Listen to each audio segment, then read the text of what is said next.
Hello everyone, easy nursing classes में आपका स्वागत है। और हम डिस्कस कर रहे हैं मेंटल हेल्थ नर्सिंग। और मेंटल हेल्थ नर्सिंग में आज हम डिस्कस करेंगे पर्सनालिटी डिसऑर्डर्स के बारे में।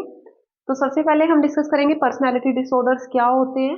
तो personality disorders are the mall adaptive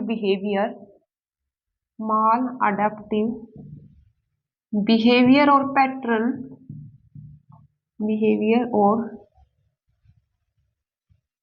pattern that affect functioning and relationship that affect functioning and relationship।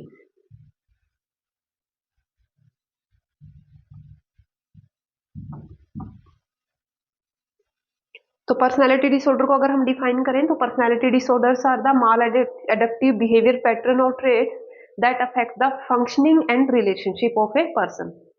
जो पर्सनालिटी डिसऑर्डर है उनको हम तीन में डिवाइड करते हैं, cluster A, cluster B and cluster सी।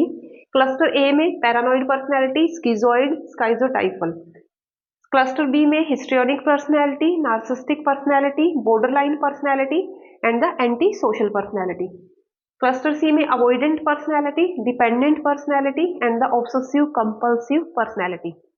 तो एक एक करके हम डिस्कस करेंगे। तो सबसे पहले क्लस्टर ए। क्लस्टर ए में सबसे पहले हमारी आती है पैरानोइड पर्सनैलिटी। पैरानोइड वर्ड कहीं भी साइकेट्री में आता है तो पैरानोइड का मतलब होता है सस्पिशियसनेस। तो पैरानोइड पर्सनैलिटी में क्या होता है, जो पर्सन होता है वो सस्पिशियस होता है, हाइपर रिएक्टिव होता है, हर किसी पे शक करेगा, इरिटेबल होता है, सीक्रेटिव होता है, अपनी जो बातें हैं वो किसी के साथ शेयर नहीं करता है। तो that is the paranoid personality. तो पैरानोइड वर्ड कहीं भी आ जाए, सस्पिशियसनेस, पैरानोइड का मतलब होता है सस्पिशियसनेस। तो जो पैरानोइड पर्सनैलिटी होती है वो सिजोफ्रेनिया में मिलती है। जो सिजोफ्रेनिया के पेशेंट होते हैं उनमें पैरानोइड पर्सनैलिटी पाई जाती है। उसके बाद होता है स्काइजोइड पर्सनैलिटी। जो स्काइजोइड पर्सनैलिटी होता है, इसमें जो पर्सन होता है वो सोशल रिलेशनशिप नहीं बनाता, किसी के साथ सोशली इंटरेक्ट नहीं करता है, ज्यादा अलूफ रहता है, अकेला रहेगा बिल्कुल, बहुत कम बात करता है लोगों के साथ, सोलिटरी एक्टिविटी करेगा, कोई भी काम कर रहा है अकेला करेगा, ग्रुप में काम नहीं करता किसी के साथ। तो जो पर्सन है वो सोशल इंटरेक्शन नहीं करता है। उसके बाद आता है स्काइजोटाइफल पर्सनैलिटी।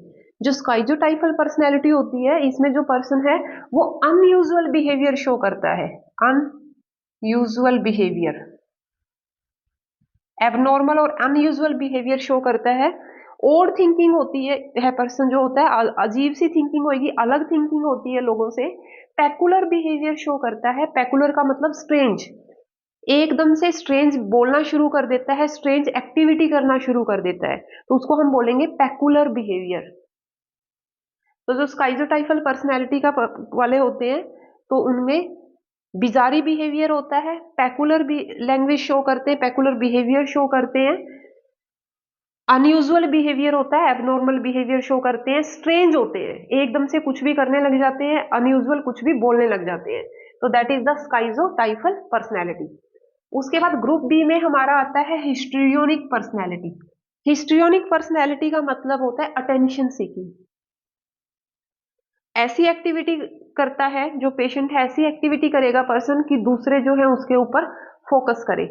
तो इसमें जो हिस्ट्रियोनिक पर्सनैलिटी होता है में जो पेशेंट होता है वो फ्लैम्बियंट होता है। फ्लैम्बियंट मतलब आकर्षक, फ्लैम्बोनेंट होएगा, आकर्षक होता है, अटेंशन सीकिंग होता है कि दूसरे ऐसी एक्टिविटी करता है कि दूसरे जो है उसके ऊपर फोकस करे, दूसरों का ध्यान अपनी तरफ खींचता है। तो इसको हम बोलते हैं हिस्ट्रियोनिक पर्सनैलिटी। उसके बाद आती है हमारी नार्सिस्टिक पर्सनैलिटी।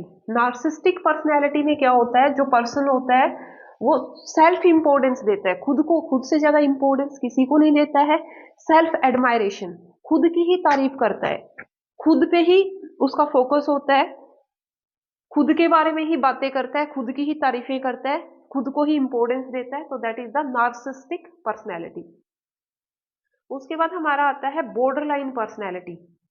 जो बॉर्डर लाइन पर्सनैलिटी है उसमें जो पर्सन होता है वो थोड़ा सा डिस्ट्रक्टिव नेचर का होएगा, एंगर शो करता है, अग्रेसिव बिहेवियर शो करता है, सेल्फ डिस्ट्रक्टिव होता है, और जो बॉर्डरलाइन पर्सनैलिटी का पर्सन जो होता है वो रूल ब्रेकर होता है। बॉर्डरलाइन पर्सनैलिटी के अंदर रूल फॉलो नहीं करता, तो उसको हम बोलेंगे बॉर्डरलाइन पर्सनैलिटी। उसके बाद है anti social personality. Anti social personality में अग्रेसिव होता है, रूल ब्रेकर होता है, थीफ, लाई करता है, चोरी करेगा, झूठ बोलेगा, तो that is the antisocial personality. उसके बाद आती है हमारी avoidant personality.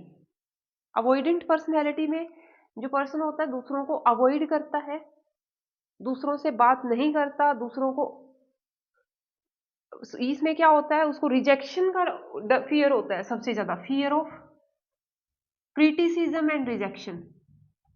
Criticism and rejection, उसको ये डर होता है कि दूसरे उसको क्रिटिसाइज ना कर दें या उसको रिजेक्ट नहीं ना कर दें।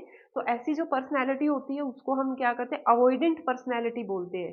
तो इसमें क्या होता है, जो पर्सन होता है वो कोई डिसीजन नहीं लेता है, दूसरों पे ही जो होता है वो डिसीजन छोड़ देता है, ऑटोनॉमी नहीं होती किसी भी चीज को लेके, तो that is the avoidant personality. उसके बाद आता है डिपेंडेंट पर्सनैलिटी। डिपेंडेंट पर्सनैलिटी में हर चीज के लिए दूसरों पे डिपेंड रहता है, हर काम के लिए दूसरों पे डिपेंड रहेगा, इंडिपेंडेंटली जो है वो कोई काम नहीं करता है, तो that type of personality is the dependent personality. फिर हमारा आता है ऑब्सेसिव कंपल्सिव पर्सनैलिटी।